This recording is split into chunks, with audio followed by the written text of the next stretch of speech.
Welcome to the Psychology World podcast with me, Connor Whiteley, psychology student and international best-selling psychology author of over 30 psychology books, bringing you the latest psychology news, fascinating psychology topics and more each week.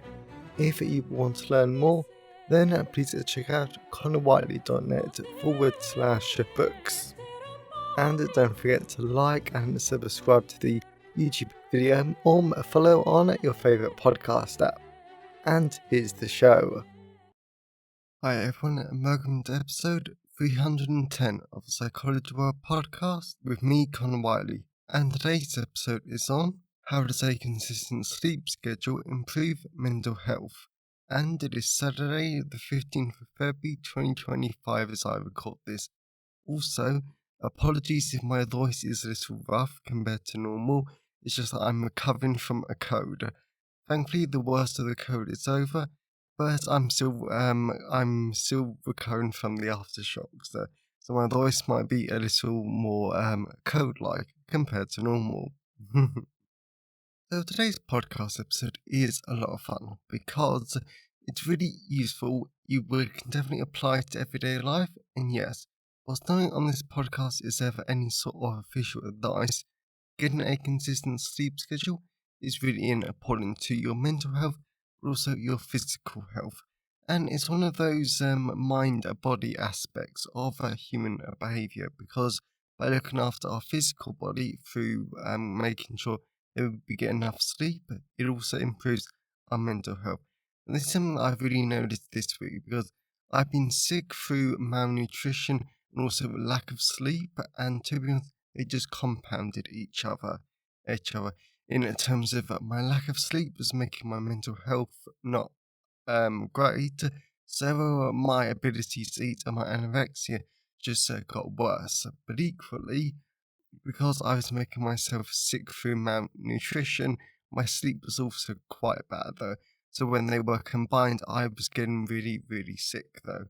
But now this week I focused on eating more and also getting a more consistent sleep schedule. And to be honest, my health has been a lot better, minus this code. So basically, this really does work, and I really do recommend it. Even though this morning I stayed in bed an extra hour and a half though. But this is something that you've got to get used to over time. So it's very, very useful.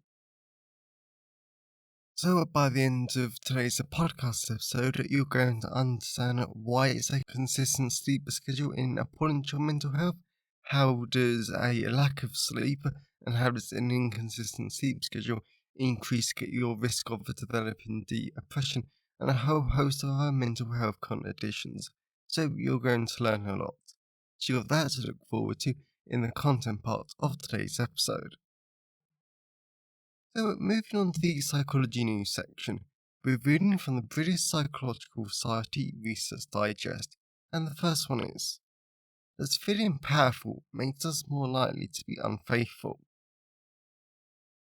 Power dynamics play a central role in shaping our relationships, influencing everything from who we find attractive to how we decide who should do unpleasant tasks. According to a new study by Gillian Berman and her colleagues, our own sense of power can also profoundly change the way we think about our partners, and even our willingness to stay faithful to them. Published in the Archives of Sexual Behaviour, this new work explores the role of power in extradynamic desire. Probably butchered that, apologies, but basically cheating behaviour, or more simply put, the desire to cheat on one's partner. It finds that the more powerful we feel, the less we believe our partner brings to the table, which can then increase our interest in other potential matches. So, first of all, I think that is rather heartbreaking, to be fair, because if you're monogamous, then I think that the whole reason why you want to be monogamous is because you believe that that you should only be with like one person is your perfect match, and also one person should be able to fulfill all of your desires, basically. So I think that the idea that if you're powerful, then your partner brings less to the table, I think that's a heartbreaking argument because it basically just shows that you don't think that your partner's worthy, you don't think they're as good as yourself, which I mean is just flat out wrong, and no one should think about that. No one should think about that about their partner. So I think this is a quite heartbreaking on its own. But also, cheating really hurts at people though. So I've done two infidelity podcast episodes. Wait, at least I know that I've listened to. Yep, in all fairness, I've also produced two podcast episodes on infidelity. So definitely check out the backlist if you want to learn more about infidelity.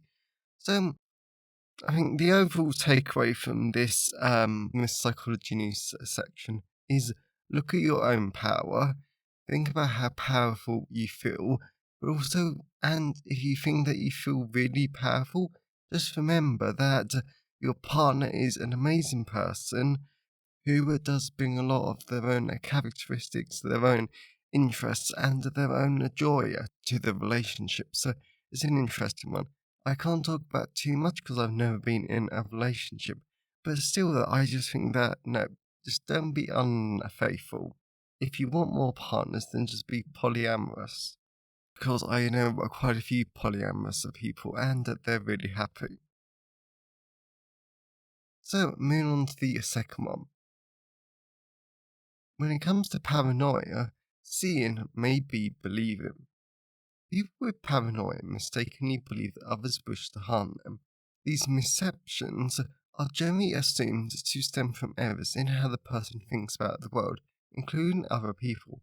However, some researchers have proposed that basic sensory errors might underpin what seems to be errors in thinking. This could lead the brain of those with paranoia to jump to incorrect conclusions and what it is they're actually experiencing. In a recent study led by Santiago Del Toro and their colleagues published in Communication Psychology, has produced findings that support this idea. In their latest paper, they show that those with heightened paranoia were more prone to what the team called visual social hallucinations. Okay, so I won't dive into this article in too much depth, but paranoia is a feature of lots of different mental health conditions, particularly psychosis. So it's always interesting to look at. And I think it's quite interesting to think about the idea of social hallucinations because it's perfectly normal for people to misinterpret what they see. I think we've all done that. I think like we all do that regularly, especially if we're not really paying attention. But if it's social hallucinations, so if we're hallucinating about what we're actually seeing in our social situations, then this can just feed into a paranoia. So I think that an interesting idea would be that if the sensory errors are the actual cause of it, then is it actually errors in thinking, or is it actually the sensory errors that are causing this? And if that is true, and if there aren't errors in thinking because people are making sensory errors, and then their brain is just logically interpreting what they see, then I think that this does have quite interesting applications for a treatment because, instead of targeting errors in thinking, what we might have to start investigating is how do we correct these sensory errors because if we stop these hallucinations, then there might not be errors in thinking after all. Just something to think about for the future, perhaps, with further research.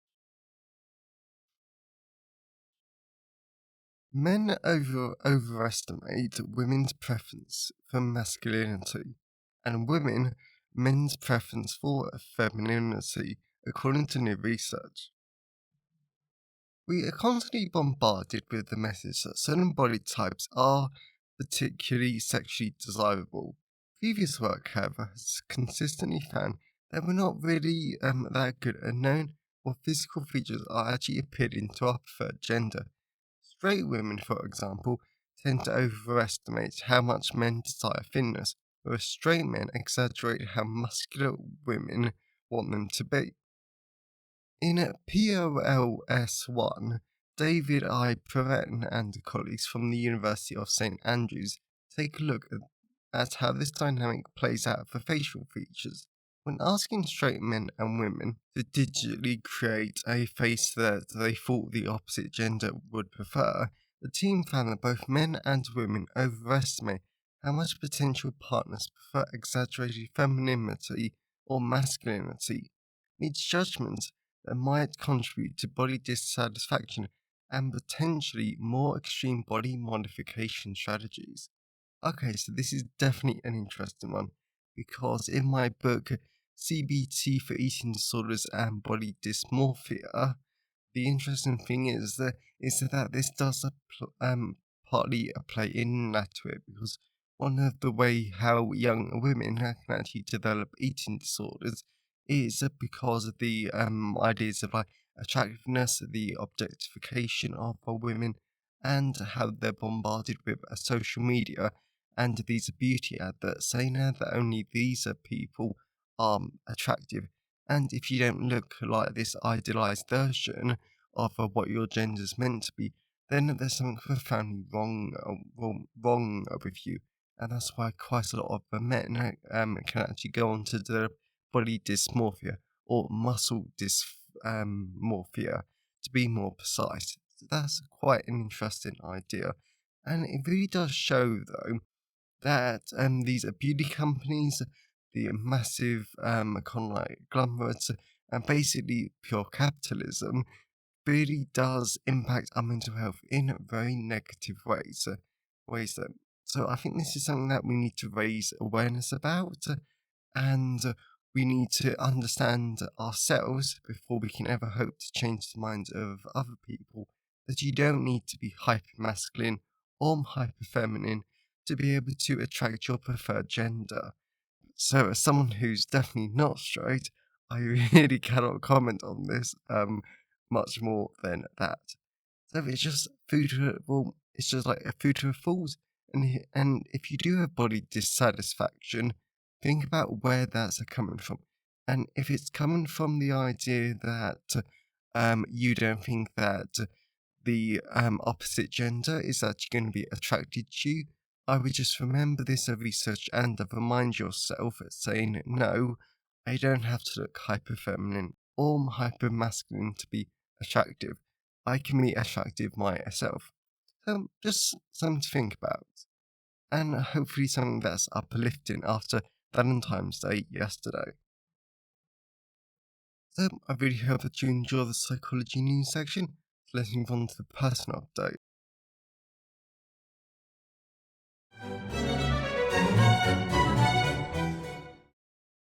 So we're moving on to the personal update. So this week has been absolutely jam-packed full of university stuff because it turns out that as much as I put on my to-do list, oh, do university stuff this week, do this, do that, do everything. Turns out I never get round to it, which means that there are some weeks when it just absolutely packs up. So this week I had a group project to do. And this group project was so much fun because what happened was that we're given an assessment letter and we need to give a 10-minute presentation on how we would do the psychological assessment, including how would we introduce ourselves, how would we introduce the assessment to the client, what sort of questions, what would we say to the client, how would we get information about current problems, personal history, life circumstances, expectations, practicalities, and all of those sort of things. So it's really interesting, and I flat out love this assignment. But it's group project, and the thing about group projects is that you get lots of people who are absolutely wonderful at university. Like there were two people in my group who I flat out love. It was an absolute pleasure to work with them. But there's always the chance that someone's actually going to be a bit of a pain. And the reason why I'm telling you this isn't to be negative. I'm just saying that when it comes to like a group work in the real world, this is something that will happen. You will never get along with your group 100% of the time. But it's important to be polite, courteous, try and accommodate them. And if the person still doesn't put in the work and still doesn't help out, then that's when you can start doing the more formal channels to do with your lecturers and like stuff though. But it's important that you just try and help them out first of all.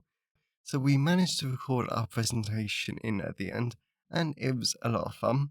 I did not plan what I was going to say. Thankfully, I managed to do it like a first time, and it really does highlight how I'm very adaptable, which I'm quite proud of myself for. But it was a lot of fun though. Then I've also been writing up a lot of my academic paper, and that's almost done, thankfully. But I gave myself a deadline because as part of me teaching at the like research module for the university through my outreach work, what happened was that we've only got one student and we have an hour session. I was not going to make a poor student who's never done a research project before present for 1 hour. That would have been extremely cruel. So instead, me and the other girl that I co-deliver with, we both did a presentation on our current research. So I really had to like hurry up and actually look into it and actually write up my paper so I could create my presentation. I didn't completely write my paper in like a timer, but I did do a very good presentation that people were really interested with. So again, I'm very impressed with how much I can do in an hour, and I can just basically do it on the fly on the day that, of course, 99% of the time, I'm a lot more prepared than that. And I'm actually a lot more prepared when it comes to these podcast episodes. But still. And the reason why I'm telling you this is that I think this is something useful in terms of that, yes, always try and be more prepared. But if you can't, it's not the end of the world. As long as you try your best, as long as you give it everything your best shot, and as long as you try not to let people down, then you will be fine. And that's okay. Okay, then for example, yeah, for like example, it was not the end of the world that I did not have time to practice my presentation before my research module teaching on a Friday because it was just like one student and the person I co-deliver with, who are absolutely brilliant. They're very relaxed, and the whole point of the research module was just to show this student how research in the real world can be done. So there was no pressure. Equally, I say I didn't prepare her for my actual graded presentation. In all fairness, I did because I put in quite a lot of the work, and I did write bullet points and notes about what I was going to say there. So yes, I probably should have practiced more than once because I did it a few days before, but it's just something to think about. So please just relax, don't get stressed. Yes, try and be as prepared as you can, but it's not the end of the world if you're not. So, as always, I always love to hear your thoughts and feelings on today's episode. So, you can always email me, connorwhiteley@connorwhiteley.net. You can always leave a comment at the show notes at connorwhiteley.net/podcast. And you can always tweet on Twitter at sci-fi Whiteley. I always love to hear from all of you because it really helps make the podcast feel more like a conversation. And today's episode has been sponsored by Biological Psychology. So the reason why this is a great sponsor for today's episode is because sleeping is a primal drive, and sleeping does have a lot of really important functions when it comes to our biology, our nervous system, our neurotransmitters, our hormones, and all of these different aspects of human behavior impact us. For example, our hormones can increase and impact our mental health. It can increase our ability to trust, and our neurotransmitters can have a whole range of other impacts on our behavior. So it's really important that we do get enough sleep, just so we understand the impact that these different biological functions can have on us and also our mental health. So that's why this great, really easy to understand book has such a beautiful cover. I love the hardback version of this book because the image is just beautiful. I really do recommend that you buy the printed edition just to have it on your bookshelf because it's so beautiful. Beautiful though. So this really easy to understand book helps you to have a deeper understanding of how our biology impacts our behavior, and we do also cover sleep. So if you enjoyed today's episode, then it really is going to help you develop a deeper knowledge of how our biology impacts our behavior. So that is Biological Psychology, available from all major ebook retailers, and you can order the paperback and the hardback version from Amazon, your local bookstore or local library if you've requested. And if you want the audiobook narrated by artificial intelligence, then you can at selected audiobook retailers like Spotify, Kobo, Google Play, and Barnes& Noble, and selected library systems like Overdrive, Biblioteca, and Baker& Taylor. So as buying books helps to support the creation and the editing of the podcast, my time is sponsored by my wonderful patrons. And as always, a massive thank you to my wonderful patrons because your support shows that you like the show and you want it to continue. And as I continue with my massive Patreon revamp, I'm continuing to upload and schedule new exclusive posts for you to enjoy every day at 10 a.m. UK time.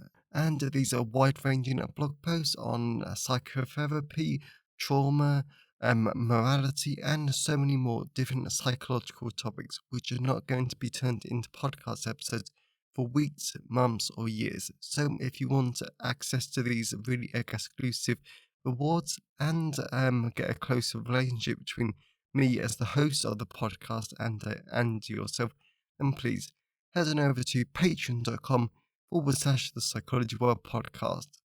Or if you want to support the podcast on a one-off basis, now you can at buymeacoffee.com/Connor Whiteley. So that's enough for the personal update. Let's move on to the content part of today's episode.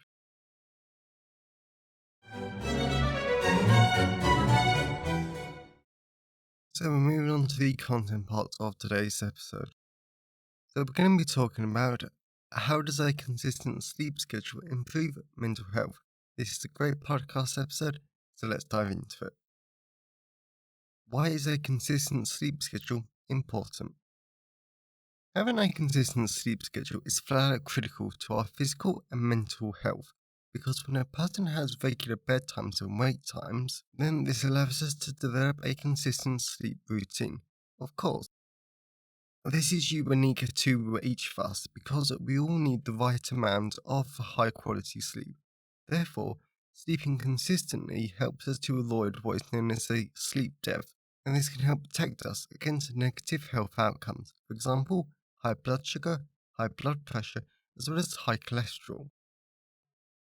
Also, the reason why I'm talking about this on a psychology podcast, besides the mental health impact of us not getting enough good sleep, is because sleep is a behaviour, as is our decision of when we go to sleep.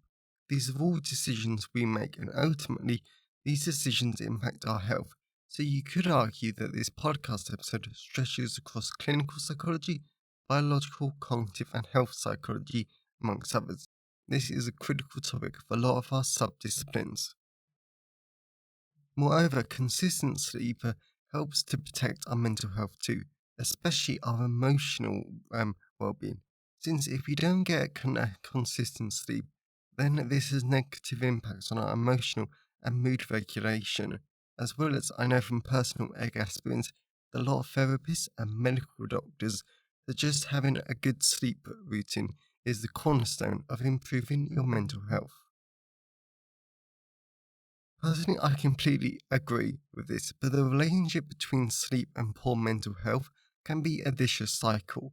Such as someone I know who is basically nocturnal now because their sleep routine is so consistent but in the wrong direction. But they cannot get up because of their depression. Originally, their depression caused their sleep schedule to become chronically bad, but now their sleep schedule is maintaining their depression, amongst other factors. Ultimately, by having a consistent sleep schedule, you can stabilize your mood in the short term, as well as in the long term, protect yourself against mood disorders like anxiety and depression. How does irregular sleep schedule disrupt the circadian rhythms? Our circadian rhythms impact our mood and mental health in a number of different ways. For instance, the genes behind the circadian rhythm regulate our mood, as well as our mood related behaviors, like symptoms of anxiety, depression, and bipolar disorder. This allows our bodies to regulate our emotions around a daily 24-hour internal body clock. A lot of different neurochemicals and hormones that influence our mood and our stress responses have their own circadian rhythm, such as melatonin, serotonin, cortisol, dopamine, as well as neuroepinephrine. McCluck 2013.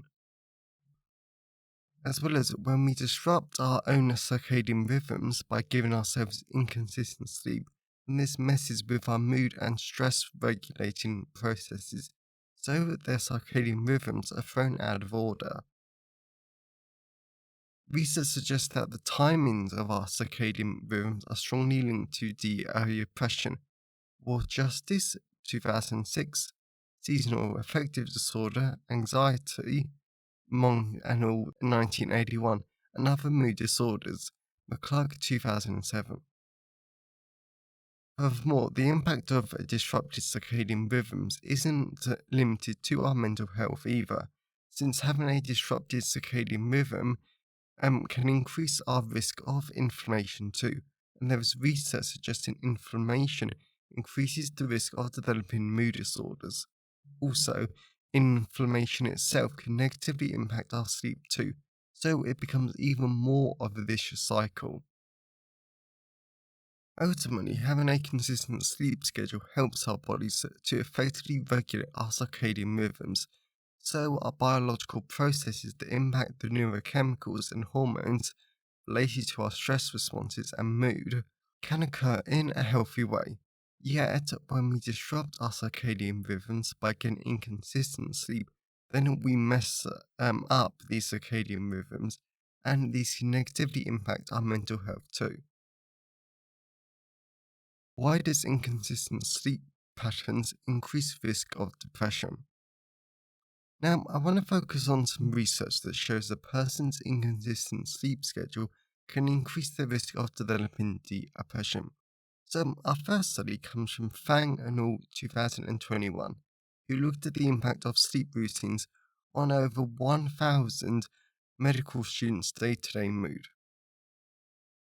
The results showed that the irregular sleep routines were a big risk factor for developing depressive symptoms. And interestingly, this is even worse for medical students because they often experience an inconsistent work schedule, so they don't have a consistent sleep schedule, so the effects were easier to see in this population. In my experience, this is the problem that I had, and this is why my sleep routine just died, because I have to wake up at 6 am on Thursdays, Fridays, and Thursdays, because I need to drive to work. And I didn't need to wake up on Fridays that early anymore, but still, I did for 5 weeks. Then on the other days, I would wake up between 8 am and 8:30 am. That's a 2 hour variation in when I would wake up, as was my bedtime would vary too, from 10:30 to midnight, because I would be very bad and I would go on my phone. This meant that I could never get a good sleep schedule, and combined that with lack of eating, I was very sick for 2 weeks. Overall, my example shows how inconsistent sleep patterns really can impact physical and mental health.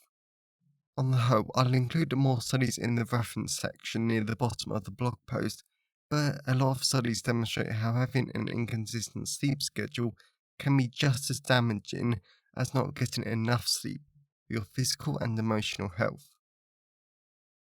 Conclusion. So, at the end of this podcast episode, now we know that we need a consistent sleep schedule to help us regulate our circadian rhythms, so the hormonal and neurochemical processes that regulate our stress and emotion cannot work at peak performance. Otherwise, if we disrupt these biological processes, then there is an increased risk of developing depression, anxiety, amongst other mood disorders. As well as we need a consistent sleep schedule because it is just as damaging to our physical health and mental health as not getting enough sleep. Personally, after being sick for the past 2 weeks, I am very happy that I am getting back to a good sleep schedule and I'm eating more too. I feel better in myself, and granted, I have a code as I write this, and to be honest, as I record this. But I'm no longer exhausted and suffering from constant fatigue. I'm looking forward to continuing this new sleep schedule and reaping the mental health benefits that I have started to notice too. Therefore, the takeaway message or question at the end of this podcast episode is: take a look at your sleep schedule. Is it consistent? And if not, how can you make it more consistent so your mental health can benefit? So I really hope that you enjoyed today's episode and you got something out of it. I know that I did, because that's what I like this podcast episode and having a podcast, because it means that it gives me an excuse to actually look at what's impacted me, and it actually makes me look into stuff that I don't really want to, because this is scary. It's scary seeing the impact that lack of sleep can have on you and anorexia. But this podcast is really useful and it's really helping me to benefit my own mental health, because I keep learning, I keep understanding stuff, and this is all stuff that's going to benefit me and hopefully my future clients in the future when I get a job. So I hope that you learn stuff too. And if you want to learn more, please check out Biological Psychology, available in all the usual places. And if you want the AI generated audiobook, then now you can at selected audiobook retailers. And if you want to support the podcast on a monthly basis, now you can at patreon.com/the Psychology World podcast. And if you want to support the podcast on a one-off basis, now you can at buymeacoffee.com/Con Whiteley. So have a great day, everyone, and I'll see you next time. Found it helpful. Please remember to like the video and subscribe to the YouTube channel and follow the podcast on your favourite podcast app.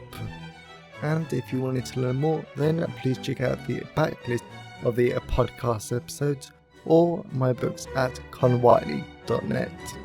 So have a great day and I'll see you next time.